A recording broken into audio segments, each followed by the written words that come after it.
The distress signal from Nebula's Edge Cantina screamed across Station Commander Vextor's neural implant with the urgency of a supernova. 6 life signs in critical condition. 1 human female designation bartender. Status active. Move. Move. Move. Vextor's forearms gestured wildly as his security team thundered through the station's corridors. The Zalathian commander's scale shifted from professional blue to alarmed orange. In his 40 cycles of service, he'd never seen a distress signal quite like this one. The security team burst through the cantina's doors, pulse weapons drawn, expecting carnage. Instead, they found Mia polishing a glass behind the bar, humming an old Earth tune. Around her, 6 aliens lay scattered across the floor like discarded cargo pods, groaning in various pitches and frequencies. Evening. Commander, Mia said without looking up, her brown ponytail swaying as she held the glass up to the light. Leo called you, didn't he? That boy worries too much. Leo emerged from behind an overturned table, his maintenance uniform torn but his expression more exasperated than frightened. Mia, you can't keep doing this. Station regulations clearly state that self-defense is permitted when threatened. Mia finished, setting the pristine glass on the shelf. I know the regs, Leo. Helped write that section, remember?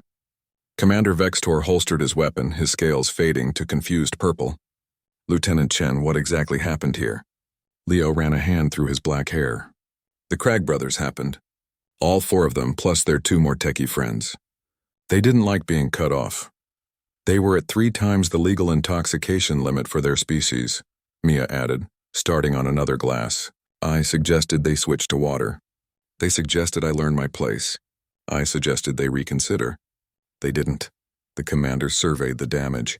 4 massive crag warriors, each standing 3 meters tall with reinforced exoskeletons, lay in various states of defeat. One was folded neatly over a table. Another had somehow been stuffed halfway into the recycling chute. The 2 Morteki, despite their forearms each, were tangled together like a pretzel. How? Vextor's translator struggled with the concept. You're a human. A single human. Female. Bartender class. Mia's laugh was light, almost musical. Commander, before I came to this station, I served drinks in the roughest spaceports from Mars to Titan. You know what I learned? Every species has pressure points. Crag may have those fancy exoskeletons, but their joint hydraulics can't handle sudden reversal of pressure. Morteki have forearms, sure, but their neural coordination gets real confused when you tap their 3rd vertebra just right. She's being modest, Leo said, finally allowing himself a small smile. Mia was Earth Defense Force, Special Operations. The bartending is her retirement gig. Semi-retirement, Mia corrected. I still like to keep my hand in. Or hands out, as the case may be. One of the Crag brothers stirred, attempting to rise. Without looking, Mia flicked a bar towel at him. It snapped through the air with a crack, catching him precisely on his species' equivalent of a funny bone. He collapsed again, whimpering. The peace treaty, Commander Vextor said weakly. The Galactic Council will what? Mia asked, finally turning to face him fully. Sanction me for defending myself and my establishment? Check your sensors, Commander. You'll find they threw the first punch, and the second, and the third through 15th. I just threw the last ones. The commander's security team was already reviewing the cantina security footage on their tablets. Their expressions ranged from awe to disbelief as they watched the human woman move like liquid mercury, redirecting alien strength against itself, using the bar's environment as both weapon and shield. Is it true? One of the junior officers whispered.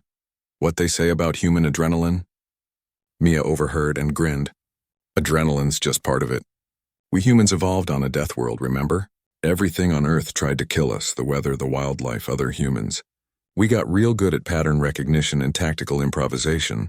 Plus, she picked up another glass. Bartending is all about reading people. Doesn't matter if they have 2 arms or 6. Trouble looks the same in any species. The Crag brothers were slowly being loaded onto medical stretchers. One managed to focus his compound eyes on Mia. How did small human physics, sugar? Mia replied kindly. And a little something we call leverage. Your species is all about direct force. Mine's about working smarter, not harder. Though, she added with a wink, we can work pretty hard when we need to. Commander Vextor's scales had finally settled on a respectful gold. Lieutenant Chen, Ms. Mia, I'll need full statements for my report. Of course, Leo said. But Commander, maybe we could increase security patrols around the cantina during peak hours. To prevent future incidents. Absolutely not, Mia said firmly. Bad for business. Folks come here to relax, not feel like they're under surveillance. Besides, she placed the last clean glass on the shelf with satisfaction. Word will get around. Nebula's Edge Cantina. Great drinks, fair prices, and the bartender who took down 6 fighters without spilling a drop. Sure enough, not a single bottle behind the bar had been disturbed. The ancient Earth whiskey sat exactly where it always had, next to the Centaurian wine and Andromedan ale. Humans, Commander Vextor muttered as his team filed out, the injured aliens in tow. The galaxy's greatest mystery. Leo moved to help Mia right the overturned furniture. You know they'll be back, right? With friends? Mia's smile was serene. Let them come. I've got 17 different Earth martial arts, 32 alien pressure point maps memorized, and a bar full of improvised weapons. Plus, she pulled out a worn photograph from her pocket, her old Earth Defense Force squad all grinning at the camera. Humans don't fight alone. We build communities. Half the regulars here would jump in if things got really rough. Is that why you really retired? Leo asked softly. To build something instead of breaking things? Maybe, Mia admitted. But some nights like tonight, it's nice to know I've still got it. Now help me flip this table. We open again in 20 minutes and I've got a reputation to maintain. As they worked together to restore order, Leo couldn't help but laugh. Station security rushed to a bar fight and found the human cleaning glasses.